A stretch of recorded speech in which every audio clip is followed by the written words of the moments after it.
This.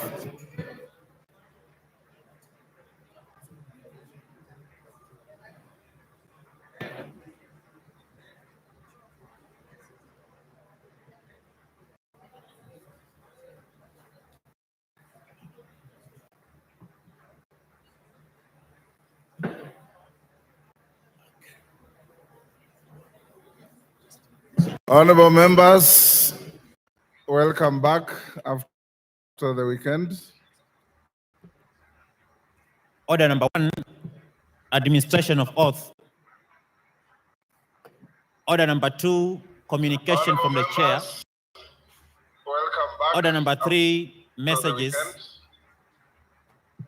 Order number 4, petitions. Administration of oath. Order number 5, papers. Order number 2, Majority Leader. from the chair.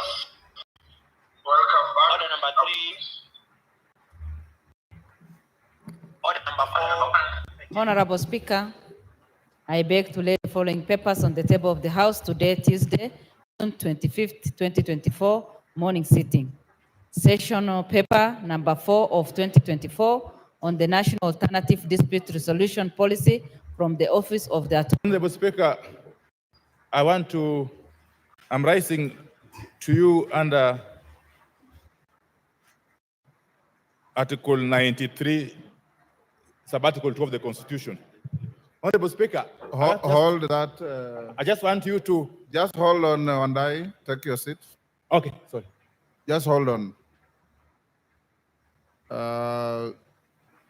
The documents laid by the Majority Leader have to be referred to the listed committees. The first paper to Departmental Committee on Justice and Legal Affairs, and the second paper to the Committee on Delegated Legislation.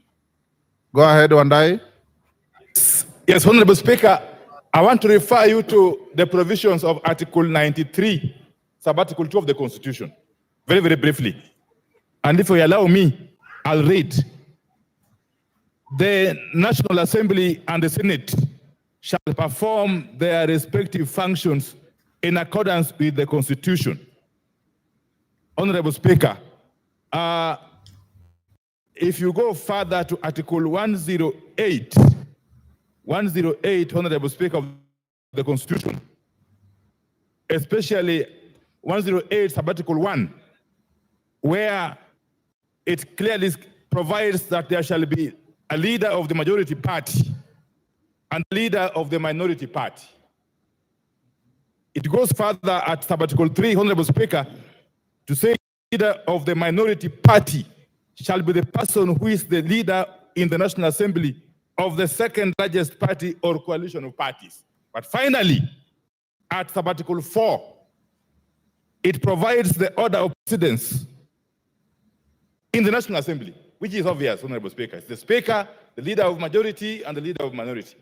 Honorable Speaker, pursuant to these provisions, the Parliamentary Service Commission has proceeded to facilitate these offices, and particularly the office of the leader of the minority party, which I am privileged to occupy as we speak, Honorable Speaker.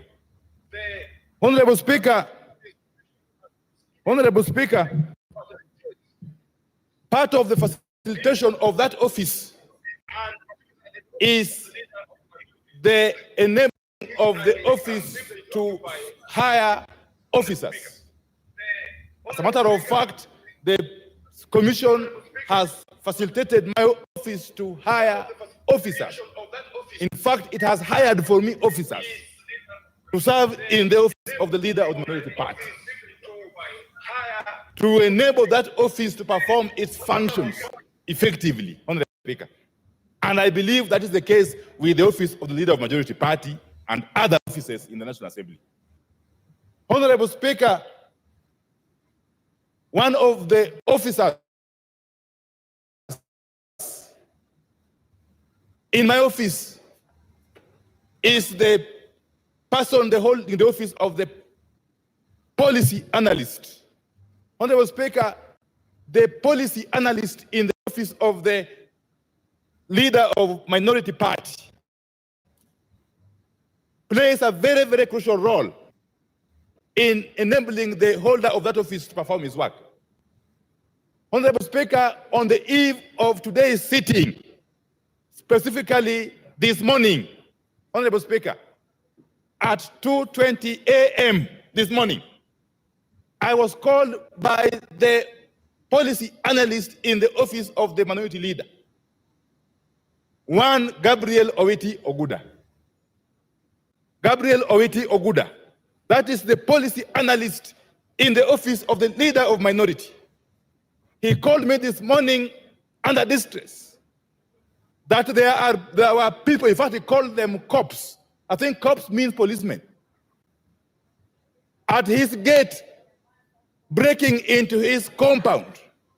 The issues I'm raising are so serious that I want to request my brother Pukose to be patient.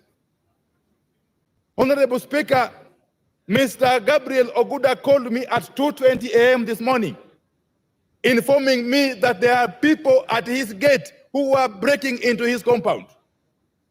No sooner had he called me, Honorable Speaker, I mobilized lawyers to try and attend to his situation. But within no minute, Honorable Speaker, Members, order. I need to hear. Honorable Speaker, 10 minutes after Mr. Oguda called me, my phone calls were jammed. I was unable to call nor to receive calls until about 6:30 this morning. Honorable Speaker, in the ensuing period, these persons actually broke the gate of Honorable Oguda's compound, went further to break his door, and abducted him. Up to this moment, I'm speaking here, we do not know the whereabouts of Mr. Oguda, who is an officer in the office of the leader of the minority party. And the persons who abducted Mr. Oguda are not known, even though in his phone call to me at 2:20 a.m., he indicated they were policemen. We have looked in all police stations in Nairobi and environs, holding him incommunicado, every Kenyan citizen. Indeed, even the rights of arrested persons are protected. The Constitution goes further to provide for rights of detained, the services of advocates or lawyers. Up to this morning, up to this moment I'm speaking, the lawyers that I was able to assemble have not been able to access Mr. Oguda, wherever he is. So what am I saying? What I'm saying, Honorable Speaker, is that this cannot be treated as business as usual. It is the same manner somebody or people can abduct officers assigned to the office of the Speaker. That would be an affront to the independence of the institution of Parliament, Honorable Speaker. Parliament is an independent institution, and this House is not complete without one side of the House. This House is only complete with the majority side and the minority side. Honorable Speaker, before I conclude, let me say this. Some of us have walked this journey, and you know, these are not things that are new to us. But it will be unfortunate if this country were to regress to the dark old days, which we have been accustomed to, and some of us have been victims of. Honorable Speaker, a trend is now emerging of abductions of people in this country by people who we do not know. I am being told this morning from some sources that there is a unit already being established in the police service, and that unit is reporting to nobody. They are reporting to nobody. They are a law unto themselves. He is on a point. They are abducting Kenyans. Wind up. I am on a point of order. Wind up.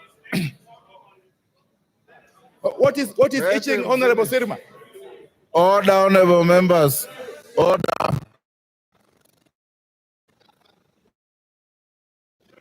Order.